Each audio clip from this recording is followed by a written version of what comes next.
کہ یہ سوچ کہ مسلمانوں کو اجتماعی طور پر مباح الدم قرار دینا، گناہگار مسلمان ہیں ان کو اس طرح ڈیل کرنا جیسے کافر کے ساتھ بھی نہیں کیا جاتا، کافر سمجھنا، مباح الدم، ان کے خون کو حلال سمجھنا، اپنے مقاصد کے لیے، اپنے فلسفے میں، اپنے نظریے میں، اپنی نیت میں، اپنے پوائنٹ آف ویو سے مسلمانوں کا قتل عام کرنا، یہ نظریہ امت محمدی میں سب سے پہلے جو جنم جس نظریے نے لیا اور وہ طبقہ اسلام سے خارج ہوا وہ خوارج کا تھا۔ یہ نظریہ خوارج کا ہے۔ آج میں یہ نکتہ بتانا چاہتا ہوں کہ دہشت گردی کے مرتکب جمیع افراد جتنے دہشت گرد ہیں وہ اس دور کے خوارج ہیں۔ اور جب میں یہ بات کہتا ہوں کہ دہشت گرد اس دور کے موجودہ زمانے کے خوارج ہیں تو یہ میں محض اطلاق کی وجہ سے نہیں کہتا، یہ بات کہنا سمجھ لیں، یہ میرا اجتہاد نہیں ہے، یہ میری تشریح نہیں ہے، یہ مسئلہ انٹرپریٹیشن کا نہیں ہے۔ یہ بات بڑے غور سے پریس والے اور میڈیا کے نمائندگان اور آپ لوگ بھی بڑی توجہ سے سمجھ لیں۔ جب میں نے یہ کہا کہ دہشت گرد آج کے دور کے خوارج ہیں تو یہ میں نے اس وجہ سے نہیں کہا کہ میں ایک اجتہادی تفسیر کر رہا ہوں اور میں اس کا ایک اطلاق کر رہا ہوں اپنے فہم سے، اپنی سمجھ کے مطابق یا علمی دلائل کے ساتھ اس کو ثابت کر رہا ہوں، نہیں۔ ان کو آج کے دور کے خوارج کہنا یہ حکم منصوص ہے، حضور علیہ السلام نے فرمایا۔ میں ذمہ داری کے ساتھ یہ بات کہہ رہا ہوں، فتویٰ سے بڑی ذمہ داری کوئی نہیں ہوتی۔ آپ کو معلوم ہے میں نے زندگی میں فتوے نہیں دیے، میرے تلامذہ دیتے ہیں، 1000 کے قریب کم سے کم یا 500 سے زائد 1000 کے قریب ایسے فضلاء علماء یہاں کے پڑھے ہوئے بھی اور دیگر مراکز اور مدارس سے پڑھے ہوئے ایسے ہوں گے جن کو مجھ سے تلمذ ہے اور وہ فتوے دیتے ہیں، وہ مفتیان ہیں، 1000 کے قریب ہوں گے دنیا بھر میں، جو صرف منہاج القرآن کے فضلاء نہیں، جو پاکستان سے، انڈیا سے، بنگلہ دیش سے اور عرب دنیا سے اپنے اپنے مراکز سے پڑھے مگر جنہوں نے مجھ سے پڑھا، مجھ سے اجازات لی، وہ ہیں۔ میں نہیں فتوے دیتا، مگر آپ اندازہ کیجئے کہ میں نے 1-2 مواقع پہلے آئے تھے مگر آج پہلی بار اتنا مبسوط فتویٰ زندگی میں جاری کیا ہے۔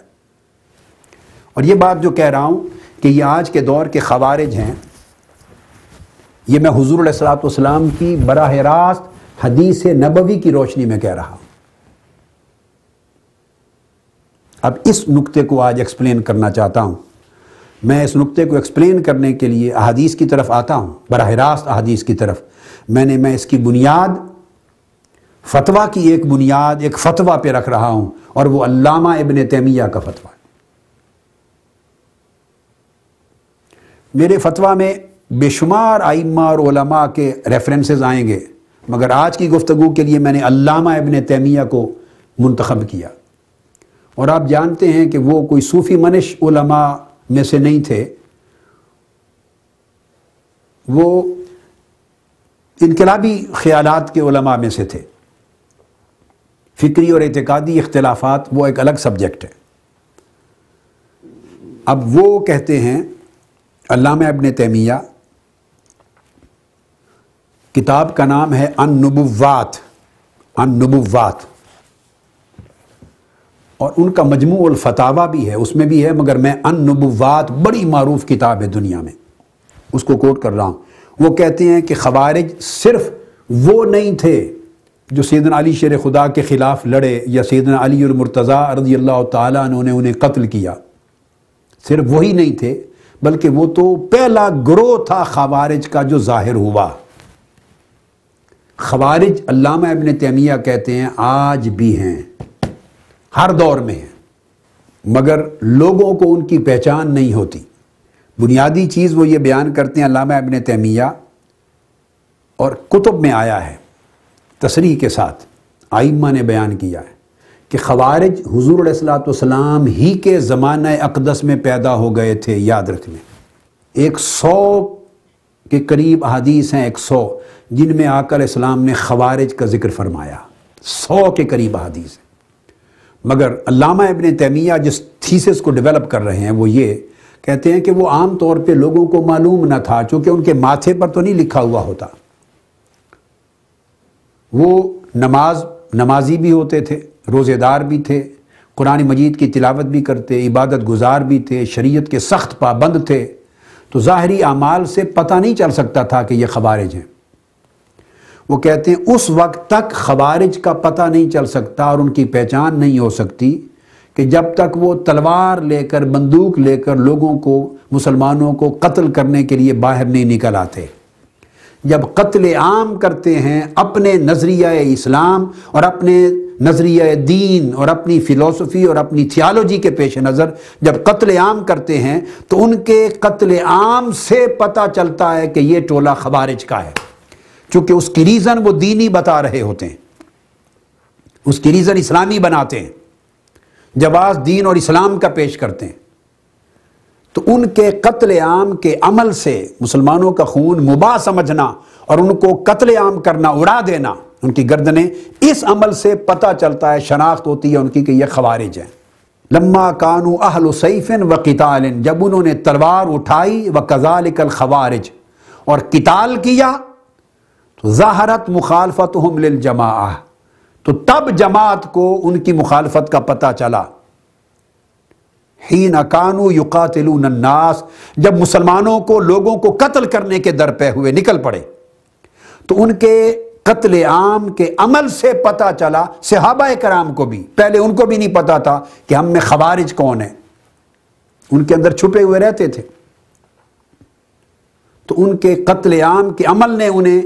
ڈسکلوز کر دیا، ایکسپوز کر دیا کہ یہ خوارج ہیں۔ اور پھر علامہ ابن تیمیہ کہتے ہیں وَأَمَّا الْيَوْمِ فَلَا يَعْرِفُهُمْ أَكْثَرُ النَّاسِ، آج بھی خوارج موجود ہیں ہمارے اندر،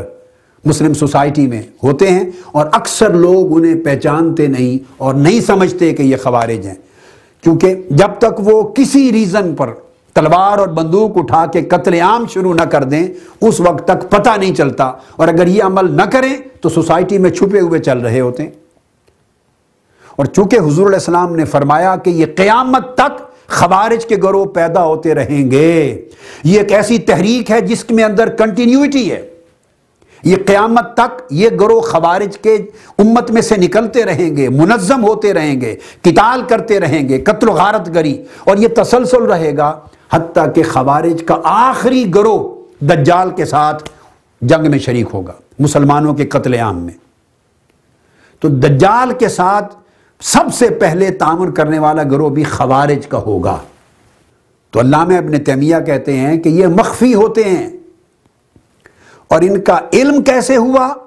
کہ باستحلال دمائہم و اموالہم، مسلمانوں کی جان و مال پر ہلاکت انگیز حملہ کرنے اور ان کے خون کو حلال کرنے اور ان کے قتل عام کرنے اور ان کی املاک کو تباہ کرنے کا جو عمل ہے، اس عمل سے پتہ چلتا ہے، پہچان ہوتی ہے کہ یہ خوارج تھے۔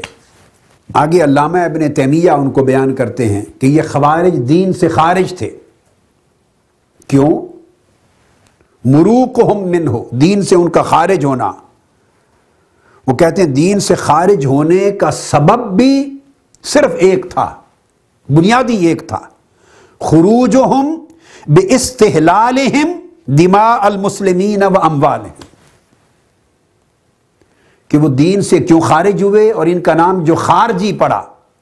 آپ امام عسقلانی کو، امام قسطلانی کو، امام عینی کو، امام نووی کو، امام قرطبی کو،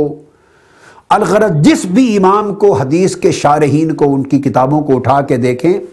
وہ خارجی اور خوارج کا معنی لکھتے ہیں کہ یہ خارجہ کی جمع ہے خوارج، اور ہر امام نے بغیر اختلاف کے لکھا ہے کہ یہ خارجی کیوں کہلائے، اس لیے بخروجہم من الدین، سب سے پہلے یہ لکھتے ہیں دین سے خارج ہونے کی وجہ سے، اور دوسرا سبب لکھتے ہیں کہ حضرت علی کے خلاف ان کے لشکر سے ان کے اوپر خروج کرنے کے سبب سے۔ دو بیان کرتے ہیں، پہلا سبب بیان کرتے ہیں خروجہم عن الدین، چونکہ یہ دین سے خارج ہو گئے اس لیے خارجی کہتے ہیں ان کو۔ اور کس طرح پتا چلا؟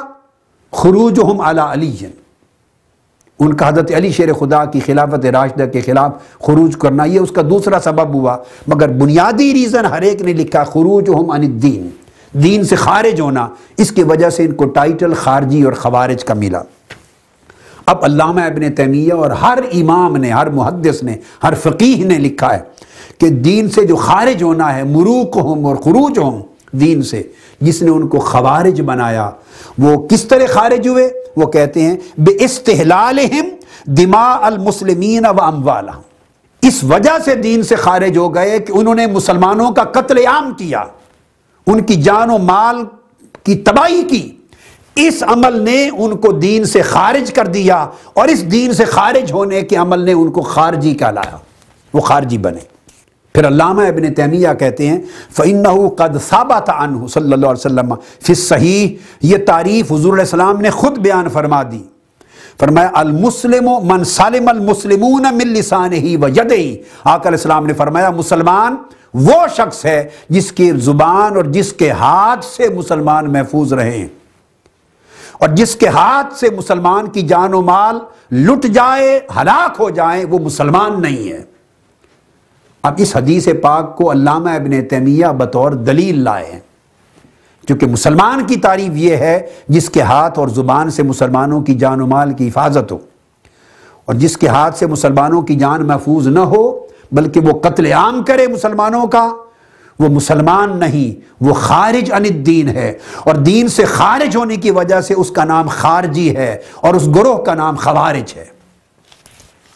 لہٰذا وہ فرماتے ہیں اس وجہ سے یہ irrelevant ہے کہ وہ کس دور میں تھے۔ جنہوں نے خلفائے راشدین کے دور میں خروج کیا وہ خوارج کا پہلا گروہ تھا جو نکلا، مگر اس کا مطلب یہ نہیں کہ کوئی سمجھے کہ خوارج تو وہ لوگ تھے جو خلافت راشدہ کے دور میں نکلے جن کے خلاف جہاد ہوا۔ نہیں، آقا علیہ السلام نے بالضبط ضمانت دی کہ وہ بے شک پہلا گروہ تھا، اول ہے وہ شیطان کا سینگ جو نکلے گا خلفائے راشدین کے دور میں، مگر یہ خوارج ہر دور میں جنم لیتے رہیں گے، منظم ہوتے رہیں گے، یہ گروہ وقتاً فوقتاً میری امت میں، میری تاریخ میں نکلتے رہیں گے قیامت تک، حتیٰ کہ دجال کے ساتھ بھی تعاون کرنے والا گروہ خوارج کا ہوگا۔